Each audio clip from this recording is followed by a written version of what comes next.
Olá pessoal, bem-vindos a mais um episódio do Dr. Renato Responde.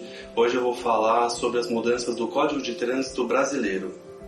Primeiro, algumas mudanças da CNH. A validade da CNH, que antes era de 3 anos para aquelas pessoas com 65 anos ou mais e de até 5 anos para as demais, agora a validade é de 3 anos para quem tenha 70 anos ou mais, de 5 anos para quem tem 50 anos até 70 anos e de até 10 anos para todos os demais que tenham até 50 anos. E como ficam os pontos da CNH? Muitas pessoas têm me perguntado isso, agora o sistema vai ser bem diferente. Antes você podia ter até 20 pontos no seu prontuário da CNH, não importasse qual a gravidade das infrações, e agora vai ser escalonado. Se você não tiver nenhuma infração gravíssima, os pontos que você pode ter são até 40. E os condutores profissionais também podem ter até 40 pontos, não importa qual a gravidade das infrações. Se você tiver uma infração gravíssima, você vai poder ter até 30 pontos. Por exemplo, se você tiver 32 pontos, você cometeu uma infração gravíssima que vale 7 pontos, você ficaria com 39. Mas como para quem tem uma infração gravíssima o limite é de 30 pontos, essa infração gravíssima passa automaticamente a causar a suspensão da CNH. Ou se você tiver 2 ou mais infrações gravíssimas, o limite vai ser de 20 pontos. Isso significa, por exemplo, que se você tiver 2 infrações gravíssimas, cada uma vale 7 pontos, já são 14.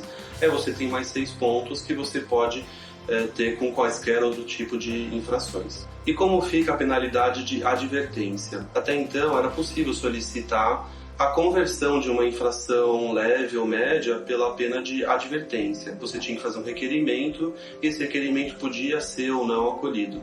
Agora, com as novas regras, que já valem desde 12 de abril, você pode ter essa pena leve ou média automaticamente convertida em advertência. Isso significa que você não paga a multa e aí você vai simplesmente ser advertido formalmente para não cometer mais aquilo e aí você não pode mais cometer a mesma infração novamente, porque se você cometer, aí sim, essa conversão em advertência já não é mais possível.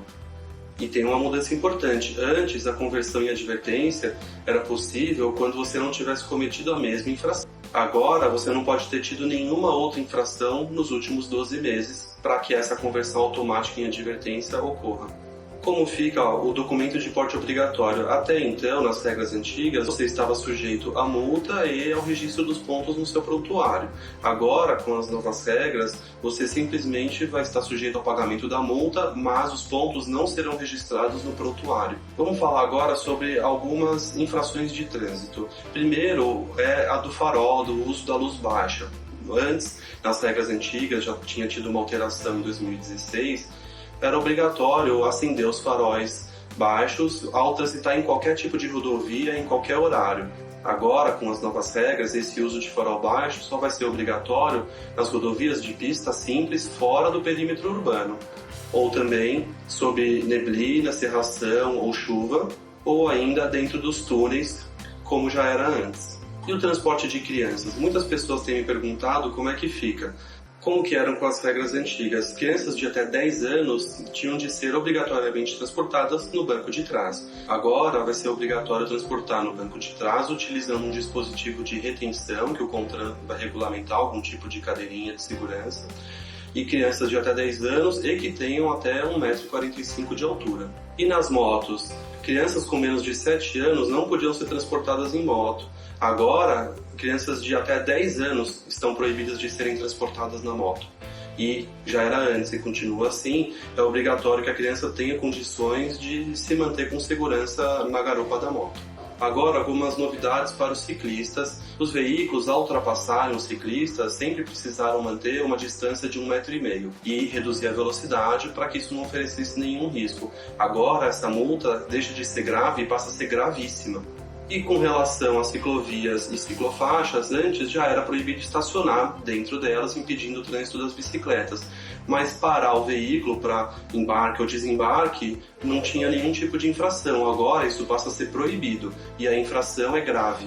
Agora, uma mudança com relação ao limite de velocidade. Com relação à infração de ultrapassar o limite máximo de velocidade em mais de 50%, essa é uma infração que continua sendo gravíssima e sujeita a multa triplicada, mas a suspensão do direito de dirigir deixa de ser imediata e passa a estar sujeita ao procedimento administrativo normal de suspensão do direito de dirigir, de suspensão da CNH. Antes, a retenção da CNH era imediata pelo agente de trânsito que tivesse parado o veículo para fazer a aplicação da penalidade, e ele podia reter imediatamente a CNH. Isso não é mais possível. A CNH não vai poder ser retida na hora, imediatamente, só depois de procedimento administrativo. Uma outra mudança com relação à identificação do condutor. Quando o condutor não é identificado no momento da aplicação da infração, por exemplo, num radar de uma rodovia, em que o veículo não é parado por nenhum agente de trânsito e em outras situações similares, o proprietário do veículo recebia, geralmente pelo correio, a intimação daquela infração e ele podia indicar o condutor em até 15 dias, e se ele não fizesse essa indicação, aí o proprietário que receberia os pontos. O que muda? Esse prazo para o proprietário identificar o condutor passa a ser de 30 dias. Se o proprietário identificar corretamente o condutor do veículo, a infração vai ter os pontos registrados no prontuário daquele condutor, exceto se for uma infração que diz respeito à irregularidade do veículo, por exemplo, placa adulterada, cor do veículo adulterada e não registrada no órgão de trânsito e outras desse tipo. Além disso, se a penalidade for daquelas que suspende o direito de dirigir, que suspende a CNH, os pontos não serão registrados para o condutor. Ele já está sendo penalizado com a suspensão da CNH, então não há necessidade de aplicar também os pontos. Assim como uma outra mudança é que toda vez que for aplicada a pena de suspensão da CNH, do direito de dirigir, os pontos são renovados, o prontuário é zerado e a pontuação começa a ser registrada do zero a partir daquele momento.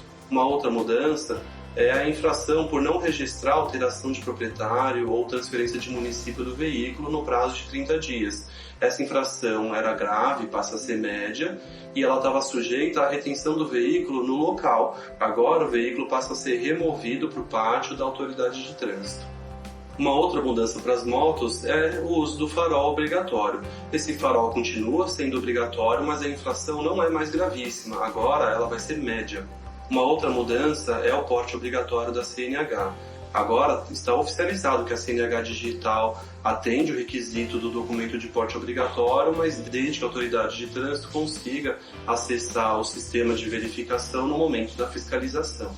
Por último, uma alteração bastante polêmica, uma inovação que algumas pessoas que viajam para outros países já conhecem. Em alguns locais do mundo é permitido virar à direita, fazer a conversão à direita, mesmo com um semáforo vermelho. Isso agora passa a ser permitido também no Brasil, mas com um requisito bastante específico, desde que a sinalização de trânsito permita. Ou seja, naqueles faróis, nos semáforos, sinaleiros que estiverem vermelhos, mas que tiverem uma placa, uma sinalização permitindo a conversão à direita, agora, mesmo com o semáforo vermelho, passa a ser permitida a conversão à direita, desde que a sinalização permita. Ao chegar num semáforo vermelho, o veículo deve reduzir a velocidade, como seria feito em qualquer outra conversão à direita. Mesmo com o semáforo vermelho, deve ser tomadas cautelas de qualquer conversão, então verificar se não há pedestres ou veículos no outro sentido. E se a sinalização permitir, a conversão à direita é autorizada. Uma outra mudança é com relação à aula noturna para aqueles condutores que desejam ser habilitados na categoria B, para veículos de passeio. Agora está dispensada a aula noturna, que antes precisava ser de no mínimo 1 hora, agora não há mais esse requisito. Uma outra mudança com relação à obtenção da CNH é que se alguém for reprovado no teste ou em qualquer etapa do exame, não é mais necessário aguardar 15 dias para poder fazer novamente a prova. Essas foram as principais alterações do Código de Trânsito Brasileiro, que passam a vigorar a partir de 12 de abril de 2021. E aí, o que você achou das novas regras? Se inscreva no canal, comente aqui embaixo do vídeo e não esqueça de ativar as notificações de novos vídeos. Muito obrigado!